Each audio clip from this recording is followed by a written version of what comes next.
कि जो भी मेरी कविता पे ताली ना बजाए यहाँ उनको सजा आसाराम वाला दीजिए। उंगली इनकी तरफ है।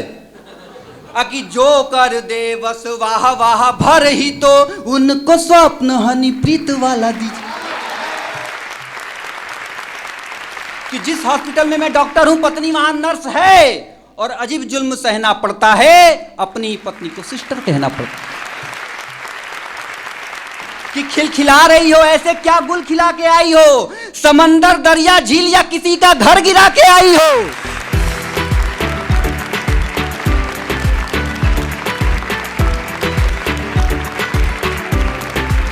मैं जिस कवि को बुलाने के लिए यहाँ पर हूँ, मैंने जस्ट पहले बताया था कि वो दिल्ली एम्स में हड्डी रोग विशेषज्ञ हैं, असिस्टेंट प्रोफेसर हैं, डॉक्टर्स को पढ़ाते हैं वो। पर जब मैं इनसे नहीं मिला था मुझे लगता था कि डॉक्टर बहुत अच्छे लोग होते हैं, पढ़े लिखे लोग होते हैं। इनसे मिलके लगा ऐसा कुछ नहीं है, क्योंकि कर तो वो भी ये भी वही रहे जो मैं कर रहा हूँ। ये हमारे प्रेम में यहाँ पर आ गए हों, मेरे बुलावे पर यहाँ पर आ गए हों, पर ये अगली बार मेरे इसी प्रेम पर यहाँ पर आएंगे या नहीं, आपकी तालियां सूचित करेंगे। एक बार जोरदार तालियां अरुण पांडे जी के लिए, जो टीवी की दुनिया से हमारे बीच हैं, डॉक्टर अरुण पांडे जी। माँ शारदे को नमन करता हूँ, संबंध मंच को प्रणाम करता हूँ, आपके मेहनी उपस्थिति को प्रणाम करता हूँ सर, विशेषकर आपको और आपको भी, क्योंकि पेमेंट तो आप ही को देना है।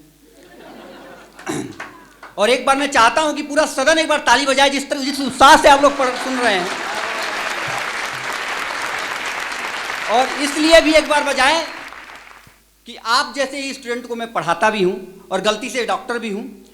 और होता क्या है डॉक्टर मैं आपको समर्पित करता हूं। मैं जानता हूं कि यहाँ पे नर्सिंग स्टूडेंट भी होंगे साहब, तो जिस हॉस्पिटल में मैं डॉक्टर हूं पत्नी वहां नर्स है।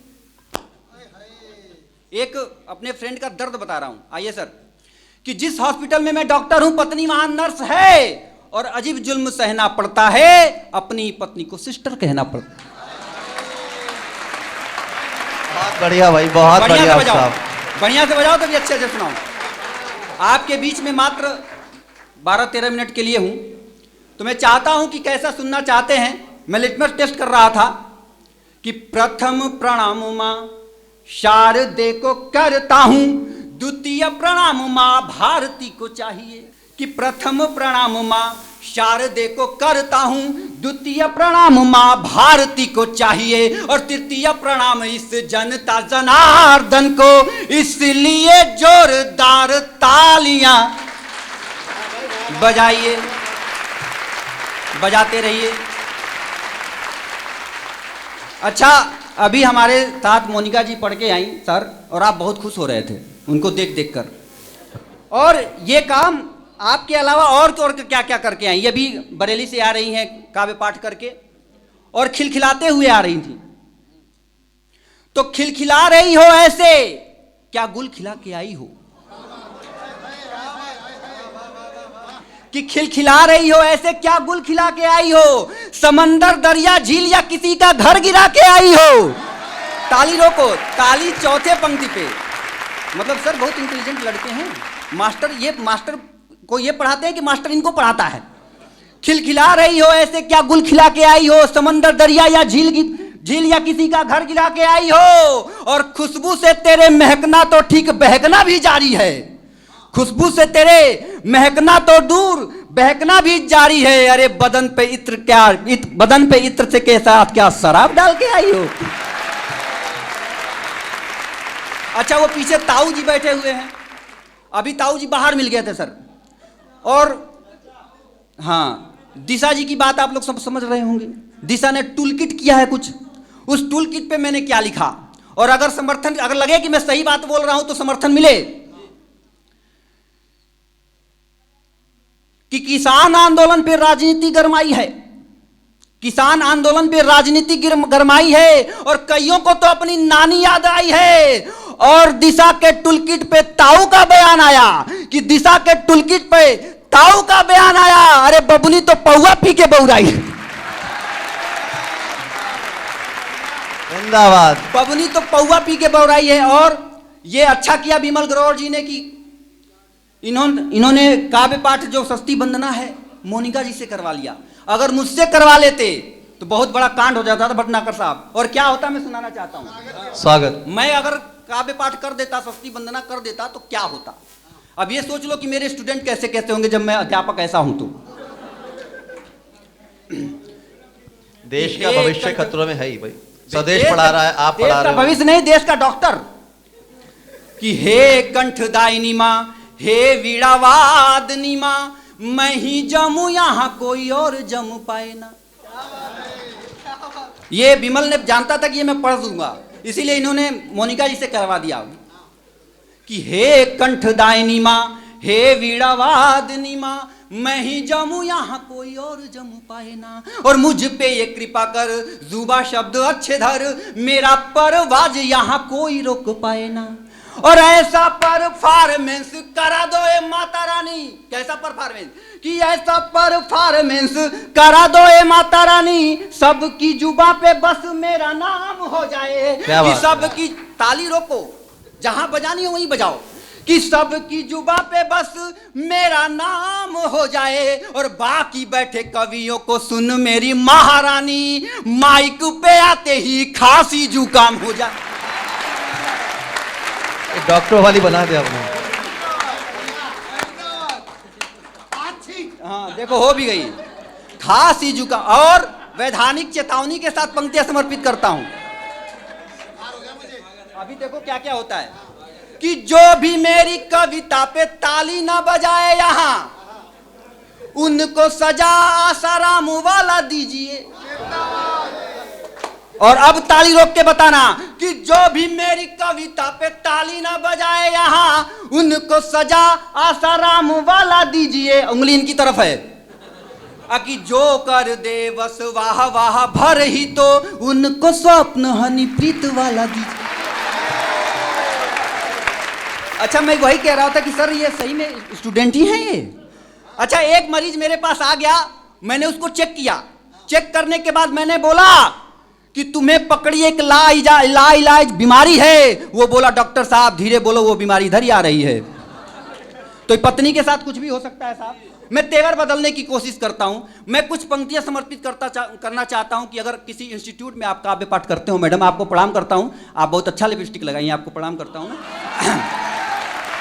कि किसी इंस्टीट्यूट में अगर पढ़ना है तो क्या पढ़ना चाहिए साहब, मैं पढ़ने की कोशिश करता हूं। स्वागत भाई, स्वागत। कि कैसे हैं हम कि बार बार अरियों को, आ जाओ जुड़ जाओ। बस जुड़ने के लिए मैं कुछ कर रहा था, मुझे टाइम बता देना, वाइब्रेटर आने मेरा।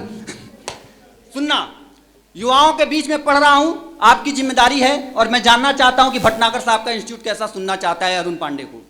आपका सुनना मुझे निर्धारित करेगा कि अगले 5 मिनट में मुझे क्या पढ़ना है। मैं ताली भी बजवा सकता हूं दोस्त, लेकिन पढ़ना चाहता हूं, कविता पढ़ना चाहता हूं सर, पंक्तियां समर्पित करता हूं। कैसे हैं हम कि बार बार अरियों को किया है परास्त, यहाँ आन बान शान के कृपाण बन जाते हैं। कि बार बार अरियों को किया है परास्त, यहाँ आन बान शान के कृपाण बन जाते हैं। और धर्म को बचाने हेतु, कि धर्म को बचाने हेतु दे के दान हड्डियों का, शत्रु वक्ष चीरने को बाण बन जाते हैं। शत्रु वक्ष चीरने को बाण बन जाते हैं। और वंशज भरत के हैं डर को डराते हम। कैसे हैं हम? जागृत करना चाहता हूं युवा पीढ़ी को कि वंशज भरत के हैं डर को डराते हम, फूल को बचाने को पाषाण बन जाते हैं। कि फूल को बचाने को पाषाण बन जाते हैं। और जब भी पुकारा हमें वतन की मिट्टी ने, तो प्राण त्याग वतन के प्राण बन जाते हैं। बहुत शानदार, बहुत शानदार, प्राण बन जाते हैं। मैं पंक्तियां समर्पित करना चाहता हूं। स्वदेश ने जो पंक्तियां पढ़ी है, चंद्रशेखर आजाद जी को, भगत सिंह जी को याद किया। मैं चाहता हूं कुछ पंक्तियां आपके समक्ष रखना चाहता हूं। स्वदेश सुनो। स्वागत, स्वागत। कि कैसे हमारे प्रेरणा स्रोत क्या होने चाहिए। गुटखा खाने वाला कोई अभिनेता नहीं होना चाहिए साथियों। मैं बताना चाहता हूं सर क्या होना चाहिए। कि बैरियों को दांतों तले उंगली दबानी पड़े, सन 27 वाला वो आगाज चाहिए। याद करो कि 1927 में एक मुझ पे ताव देके एक युवा ने क्या कर दिया था कि अंग्रेजी हुकूमत की रूह कांप गई थी। जुड़िएगा, एक बार ताली बजा दीजिए, मैं कविता समर्पित करता हूं। कि बैरियों को दांतों तले उंगली दबानी पड़े, सन 27 22 वाला वो आगाज चाहिए, युवाओं में जोश भरे जय हिंद नारे लगे, सबके दिलों में वही परवाज चाहिए। और त्याग और बलिदान क्या था उनके पास कि त्याग और बलिदान जिसकी है आन बान, बुराई से लड़ जाए वही बाज चाहिए, कि बुराई से लड़ जाए वही बाज चाहिए। और देश की जो लाज रखे, हिंद को जो पाक रखे, वीर भगत जैसा युवा आज भारत माता की, भारत माता की। और कैसे हैं हम सर? बहुत बहुत डॉक्टर का विवाह हुआ। बहुत बहुत आभार, बहुत बहुत आभार, बहुत बहुत आभार, बहुत बहुत आभार। सुनिएगा कि फलक पे लाख तारे हो, सितारा एक होता है, नजर को बांध दे ऐसा नजारा एक होता है। और गाथा ए फरिश्ते भी सुना के गर्व करते हो, लालों का लाल लाखों में भगत सिंह एक होता। लालों का लाल लाखों में भगत सिंह एक बहुत बढ़िया। लालों का लाल लाखों में। जिंदाबाद पांडे, जिंदाबाद जिंदाबाद। लालों का लाल, अगर सुनना चाहते हो एक मुक्तक तो ताली बजा दो एक बार और, क्योंकि पीछे से जो हमारा सारथी है वो बोल रहा है कि डॉक्टर साहब और कुछ पढ़ना है। मैं कुछ संस्कृत की पंक्तियां समर्पित करना चाहता हूं आपके बीच में कि कैसे हैं हम, क्यों पूरे विश्व में हमारे अग्रज बढ़िया भैया बैठे दिनेश भैया, मैं उनको प्रणाम करता हूं, क्यों पूरे विश्व में मात्र एक अपना ही देश है जो अपने माता पिता को भगवान से ऊपर का आसन देता है। मैं पंक्तियां समर्पित करना चाहता हूं, अगर लग जाए कि आप लोग के मन की बात मैंने बोल दी है तो पूरा एकदम आशीष मिले। कि मेरे घर में बुजुर्गों का पदचाप रहता है, क्यों है हम महान कि मेरे घर में बुजुर्गों का, एक भी हाथ खाली नहीं होना चाहिए चौथे पंक्ति में अगर आप माता पिता से अपने सच्चा प्रेम करते हो। कि मेरे घर में बुजुर्गों का पदचाप रहता है, मानस कहीं गीता का हर पाठ रहता है। मंदिर भला क्यों जाऊं, पत्थर को मैं क्यों पूजूं, मंदिर भला क्यों जाऊं, पत्थर को मैं क्यों पूजूं। घर में जब मात पिता का साथ रहता। क्या बात है अंकुर भाई, बहुत शानदार, साथ रहता, बहुत शानदार अरुण पांडे जी। घर में जब मात पिता, और पुरुषों का होना क्यों आवश्यक है, जितने भी पुरुष हों अगर हों तो ही ताली बजाना। मैं पढ़ना चाहता हूं, ये विदाई की पंक्तियां हैं, आपको समर्पित करके मैं अपना स्थान लूंगा क्योंकि मुझे प्रस्थान भी करना है सर। कि गोकुल भी नहीं होता, युवाओं जागना, तुम्हारी पंक्तियां पढ़ रहा हूं। कि गोकुल भी नहीं होता, वो लीला भी नहीं होती, कि गोकुल भी नहीं होता, वो लीला भी नहीं होती, हमारे पास सुनाने को ये गीता भी नहीं होती। और ब्रिज की कुंज गलियों में सन्नाटा ही होता तब, कि गोविंदा नहीं होती तो राधा भी नहीं होती। बहुत बहुत